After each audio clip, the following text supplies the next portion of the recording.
ফুল দেখা সন্দেহ করে আম করে গ্রেপ্তার করে নিয়ে যায়। এটা কি উচিত হয়েছে? এই যে বাচ্চাটারে সুদ্ধা, এটা কি উচিত হয়েছে? আওয়ামী লীগ কেউ আটকায় রাখতে পারবো না। আওয়ামী লীগকে 10 মিনিট সময় দেয়, দেখো পুরা বাংলাদেশে কি ঘটতে যায়। বঙ্গবন্ধু শেখ মুজিবুর রহমান উনাকে ভালোবেসে এই বাংলাদেশের 20 কোটি জনগণ, 71-এর 7 কোটি জনগণ প্রত্যেকেই কিন্তু উনাকে ভালোবেসে জীবন দিয়েছে, প্রাণ দিয়েছে। এখনো আওয়ামী লীগকে নিষিদ্ধ করা হচ্ছে। আওয়ামী লীগকে নিষিদ্ধ করলে তো আওয়ামী লীগ নিষিদ্ধ হবে না, কারণ 20 কোটি মানুষের ভালোবাসার জায়গা হচ্ছে আওয়ামী লীগ, এবং আওয়ামী লীগকে আবাল বৃদ্ধ বনিতা সবাই এখন ভালোবাসে। সেই ভালোবাসা থেকে আমাদের এই রুনু আন্টি, উনি গিয়েছিলেন ধানমন্ডি 32-এ ওনার পরিবার সহ ফুল দিতে গিয়ে ওনার এই ছোট্ট একটা নাতনি, ওনাকে এবং ওনার আরেকজন মেয়ে, এই 3 জন সহ গ্রেপ্তার। সংবিধানের কোন জায়গাটায় আছে?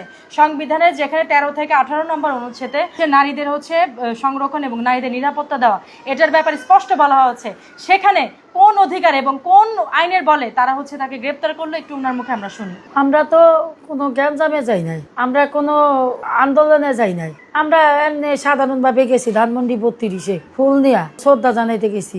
যদি আমরা গ্যাঞ্জামে যাইতাম, কোনো হাঙ্গামা করতে চাইতাম, তাহলে তো আমগুলোকে অনেক মানুষ থাকতো, কিন্তু আমগুলোকে তো আমরা 3-4 জন ছিলাম।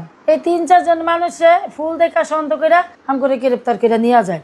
এটা কি উচিত হয়েছে? এই যে বাচ্চাটারে সুদ্ধা, এটা কি উচিত হয়েছে?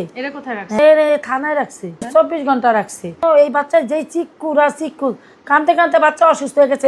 15 দিন পর্যন্ত বাচ্চার জ্ঞানই ছিল না ভয়তে। এবারে শাশুড়ি স্ট্রোক করে মারা গেছে, যে আমার পরিবারটা শেষ হয়ে গেছে। এটা কি কোনো অন্যায় না? এটা গুনাহ না? একটা 85 বছর একটা মহিলার বয়স, বৃদ্ধ, উনি স্ট্রোক করছে, উনি বিছনায় সবকিছু করে, উনি এই যে বিছনার ভিতর থেকে কষ্ট পাইছে, একটা ট্যাবলেট পর্যন্ত ওনারা খাওয়াই দিতে হয়, ভাত খাওয়াই দিতে হয়, ওষুধ খাওয়াই দিতে হয়। ওই মানুষটা কষ্ট পাইছে না? কষ্ট পায় লাস্টে করে মারা গেছে আমার শাশুড়ি। এইভাবে করে কি মানুষ দমায় রাখতে পারবো? এইভাবে করে মানুষের দমায় রাখতে পারবো না।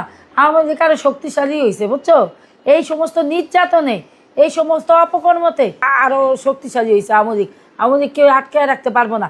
আওয়ামী লীগকে 10 মিনিট সময় দেয়, দেখো পুরা বাংলাদেশে কি ঘটতে যায়।